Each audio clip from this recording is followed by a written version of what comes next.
व्यासाय विष्णुरूपाय व्यासरूपाय विष्णवे नमो वै ब्रह्मनिधये वासिष्ठाय नमो नमः। अविकाराय शुद्धाय नित्याय परमात्मने सदैवरूपरूपाय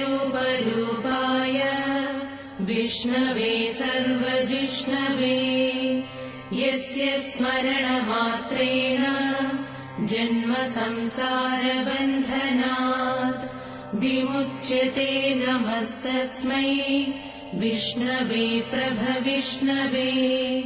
नमः समस्तभूतानाम् आदिभूताय भूभृते अनेकरूपरूपाय विष्णवे प्रभविष्णवे।